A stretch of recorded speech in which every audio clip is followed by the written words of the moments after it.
মানুষদের দেখাশোনা আমাদের কাজ, আপনাদের নয়। আপনাকে চেয়ারে বসানো হয়েছে আইনের শাসন প্রতিষ্ঠার জন্য। সন্ত্রাসী আর অপরাধীদের কাছ থেকে ঘুষ নিয়ে শুধু আসলে পয়সা আমার সুনামকে কলঙ্কিত করার চেষ্টা করছে। একজনকে অপরাধী তখনই বলা যায় আদালত যখন তাকে দোষী সাব্যস্ত করবে। হাত জোর করে বলেননি পানির সমস্যা দূর করবো, মশার যন্ত্রণা থাকবে না। ভোট দিয়েছে, নির্বাচিত হবার পর তাদের কোন কাজটি আপনারা করেছেন বলতে পারেন? একটিও না। হ্যাঁ ভাই, বাংলা চলচ্চিত্রের এক নক্ষত্র অ্যাকশন হিরো আমিন খান, যার ছবি একসময় দেখার জন্য দর্শকরা অল টাইম হলে ভিড় করে থাকতো।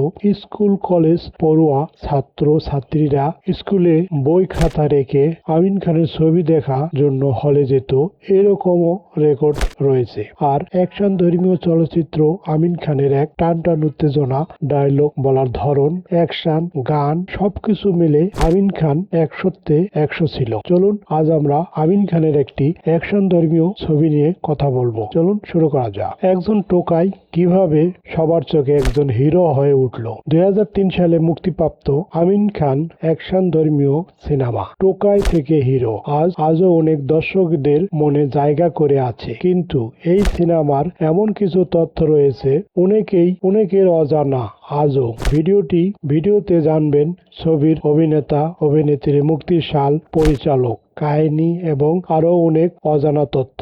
বাংলাদেশ একটি অ্যাকশন ধর্মীয় চলচ্চিত্র ছবি মুক্তি পায় 12 ফেব্রুয়ারি 2003 সাল। ছবিটি পরিচালনা করেছেন ও চিত্র নাট্যকার রচনা করেছেন রাজু চৌধুরী। এই ছবিতে প্রধান চরিত্রে অভিনয় করেছেন আমিন খান, কেয়া, আলেকজান্ডার বউ, ময়ূরী, আহমেদ শরীফ, মিজু আহমেদ আরো অনেকে। ছবির গল্প দেখা যায় সমাজ এবং একজন তরুণ নানা বাধা ও ষড়যন্ত্র বিদ্রোহে লড়াই করে নিজের সাহসিকতা ও সংগ্রামের মাধ্যমে মানুষের সম্মান অর্জন করে। এই কারণে ছবিটির নাম টোকাই থেকে হিরো। ছবিটির অ্যাকশন দৃশ্য এবং আমিন খানের অভিনয় সেই সময় দর্শকদের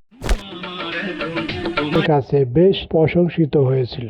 আর আমিন খানের এমপি পদ হওয়ার পরে যে ডায়লগগুলো দিয়েছিল দুর্দান্ত। আজ বাংলাদেশের সঙ্গে মিল রয়েছে, কারণ রাজনীতিবিদরা কিভাবে জনগণকে শোষণ করে এবং জনগণের অর্থ আত্মসাৎ করে, এই বিষয়টা সুন্দরভাবেই পরিচালক মেকিং করেছে এবং অভিনেতা আমিন খান ডায়লগগুলো সুন্দরভাবে স্থাপন করেছে। আর এই ছবিতে গান, কেয়া এবং আমিন খানের গানটি অনেক সুন্দর, লিরিক এবং মিউজিকটা অনেক সুন্দরভাবেই সাজিয়েছে। শেষ কথা, আপনাদের কাছে প্রশ্ন, আমিন খানের কোন ছবিটি আপনার সবচেয়ে বেশি ভালো লেগেছে? নিচে কমেন্টে অবশ্যই জানাবেন। ভিডিওটি ভালো লাগলে লাইক, কমেন্ট এবং শেয়ার এবং HK1 বাংলা মুভি চ্যানেলটি সাবস্ক্রাইব করতে ভুলবেন না। আর এরকম আরো ভিডিও তথ্য পেতে অবশ্যই চ্যানেলটির সাথে থাকবেন। আজ চলে যাচ্ছি, আবারও দেখা হবে অন্য এক ভিডিওতে। ধন্যবাদ।